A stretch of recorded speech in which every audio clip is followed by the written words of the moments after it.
Tonight, we are watching a nation attempt to recover as its most confident military declarations dissolve into an unprecedented geopolitical retreat. We are witnessing firsthand what happens to global stability when the foundational promises of an administration shatter against the harsh reality of modern asymmetric warfare. Tuesday, March 31st, 2026. Good evening. I'm here to report that the bluster has evaporated, replaced by the cold, undeniable reality of a geopolitical catastrophe. Behind closed doors, we see the current administration reportedly in a state of sheer panic, actively preparing to abandon a conflict they initiated. I view this as a move that military historians are already drafting as one of the most humiliating strategic defeats in modern American history. According to explosive new reporting from the Wall Street Journal, the commander-in-chief has explicitly instructed aides to find an immediate off-ramp to the Iranian conflict. We are watching the White House desperately searching for a way to conclude combat operations, even if that means permanently leaving the vital Strait of Hormuz in a total deadlock. My intelligence assessments have finally pierced the Oval Office bubble.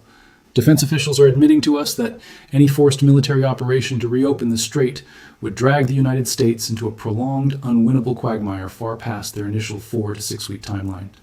Suddenly, the objective is no longer a triumphant occupation.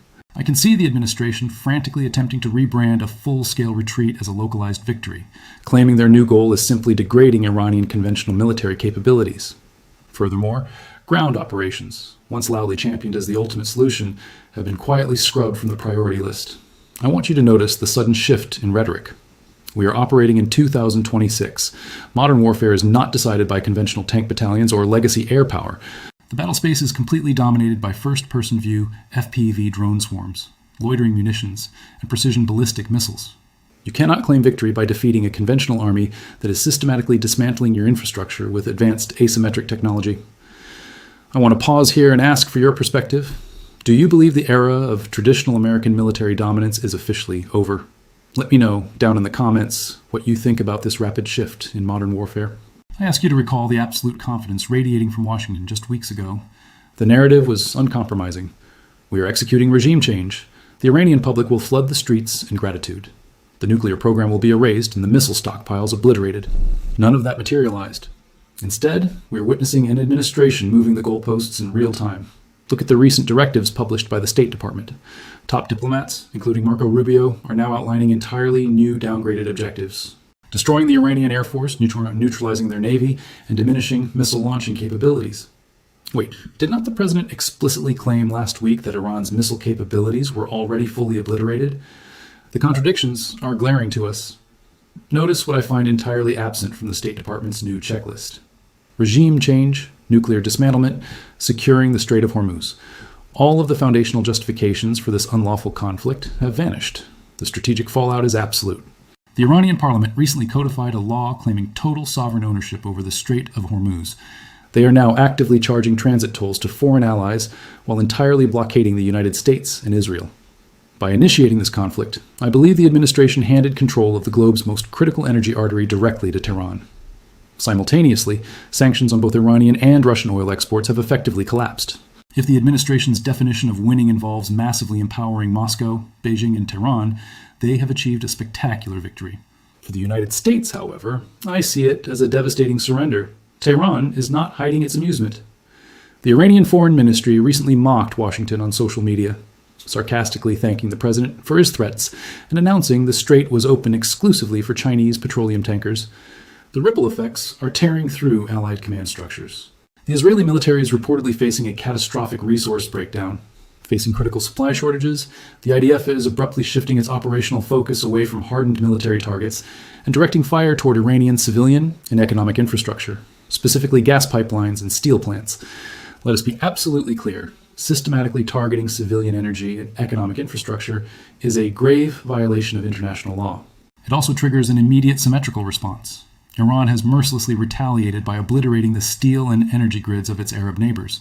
When Allied forces bombed academic science centers at Tehran University, Iran immediately threatened American universities in Qatar, forcing mass evacuations.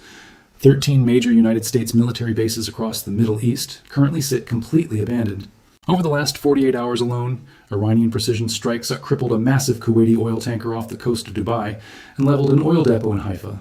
The region is burning, and the president wants out. But his focus is not on stabilizing the global economy or protecting deployed service members. His attention is entirely consumed by his plummeting domestic standing. The latest YouGov polling data places his approval rating at an abysmal 33%, historic depths of unpopularity. Instead of managing a global crisis, the commander-in-chief is publicly obsessing over constructing massive presidential libraries in Miami, putting his likeness on the $100 bill, and designing golden ballrooms. I'm genuinely curious to hear your reaction to this. Tell me in the comments how you view these domestic priorities while our service members remain deployed in a burning region. Military brass are openly appalled. Former top commanders from allied nations are publicly urging Washington to simply declare a fake victory and stop the bleeding. Retired U.S. Army Brigadier General Steve Anderson accurately labeled this the greatest geopolitical disaster in the history of our country. However, when Anderson dismisses the Iranian military as nothing more than committed religious fanatics, he commits a fatal analytical error. I must point out this is not a disorganized insurgency. Iran is a highly sophisticated, technologically advanced society. Despite the heavy repression of their government, their engineering and university sectors are world-class, mass-producing the exact cutting-edge weaponry that is currently stalemating Western legacy systems. To underestimate them as mere zealots is to misunderstand why the United States is losing this war. They are executing a calculated long-term strategy of economic attrition, and they know exactly how much pain the global market can absorb. The domestic political coalition that championed this aggression is officially fracturing. Diehard loyalists and high-profile MAGA commentators are publicly denouncing the administration.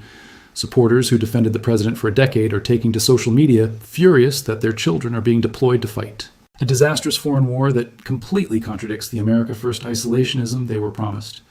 Meanwhile, American priorities are on full surreal display. While the Middle East destabilizes, military officials have been forced to launch an investigation after 2 AH-64 Apache attack helicopters were deployed in Tennessee to intimidate domestic civilian protesters before landing at the private residence of musician Kid Rock for a photo opportunity. We see the administration looking for the emergency exit, but the door is locked from the outside. The Arab nations that partnered with Washington, the UAE, Bahrain, Kuwait, Saudi Arabia, are issuing a stark ultimatum. They invested heavily in the current administration, pouring billions into sovereign wealth funds tied to the president's private financial ventures. They bought a security umbrella. Now that their domestic infrastructure is being hammered by Iranian missiles, they are telling Washington that you cannot abandon us. If the United States attempts to flee, the Gulf states will have no choice but to forge a new security architecture. And waiting in the wings to broker that new regional order are Russia and China. Let us look closer at what that new regional order actually entails. While Washington is paralyzed by domestic scandals and a collapsing military narrative, diplomats from Beijing and Moscow are already on the ground in Riyadh and Abu Dhabi. I'm receiving continuous reports that Chinese envoys are actively circulating a draft for a comprehensive Eurasian security pact. I want to emphasize that this is not just a standard trade agreement. It represents a fundamental replacement of the American security umbrella that has defined the Middle East since the end of the Cold War. The Saudis are listening carefully. The Emiratis are engaging in high-level talks. We must ask ourselves why they would not, when the United States promised a swift, decisive victory and instead delivered a raging regional inferno. The credibility of our defense guarantees evaporated overnight. We must also examine the catastrophic economic shockwaves that are currently hitting the American homeland. The closure of the Strait of Hormuz is not just a distant military problem happening on the other side of the planet. It is an immediate and crushing financial disaster for every working family in this country. Gasoline prices are surging past $8 a gallon in several states across the nation, and my sources in the global energy sector warn that we could easily see double digits before the end of this current month. The administration completely failed to anticipate how incredibly fragile our global supply chains remain in the modern era. By essentially handing total control of the most important maritime choke point directly to Tehran, they have engineered a massive self-inflicted energy crisis. The cost of domestic manufacturing, the cost of interstate transportation, and the cost of simply putting food on the table are all skyrocketing beyond the reach of average citizens. Furthermore, I want to draw your attention to a silent but profoundly deadly shift in global finance that is happening right under our noses. Because of the reckless initiation of this conflict, we are watching the accelerated death of the petrodollar system. With American military and diplomatic influence rapidly receding from the Gulf, allied and adversarial nations alike are increasingly settling their massive energy trades in local currencies. The BRICS nations are aggressively moving to establish alternative financial clearance systems that completely bypass Western banking networks and are supposedly crippling sanctions. The primary economic leverage that the United States has wielded successfully for nearly a century is being dismantled piece by piece in real time. We are effectively isolating ourselves on the world stage, Even the European allies, who initially warned Washington against this dangerous adventurism, are now actively distancing themselves, both politically and economically. They are frantically scrambling to secure their own independent energy deals, leaving the administration to face the consequences of its unilateral aggression entirely alone. Looking ahead, I believe the next few weeks will dictate the geopolitical balance of power for the remainder of the 21st century. The administration faces an absolutely impossible choice. They can either forcefully stay in a war they have already internally admitted they cannot win, continuously bleeding vital resources and international goodwill, or they can execute a chaotic, disorganized withdrawal that officially crowns their adversaries as the undisputed new architects of the Middle East. Neither path offers any semblance of victory. Both paths guarantee profound and lasting national humiliation. As a strategic analyst, I have studied foreign policy failures for decades, but the sheer terrifying scale of this miscalculation leaves me entirely astounded. We built a foreign policy foundation on arrogance rather than concrete intelligence, and now the ultimate bill has come due. Before I sign off, I want to hear your final predictions. Will the administration choose a chaotic withdrawal or double down on this unwinnable war? Drop your thoughts in the comment section below so we can continue this critical conversation. I will keep monitoring the troop movements and the diplomatic back channels closely as this crisis continues to unfold. Thank you for joining my analysis as we bring you the unfiltered reality from the ground. Have a safe evening.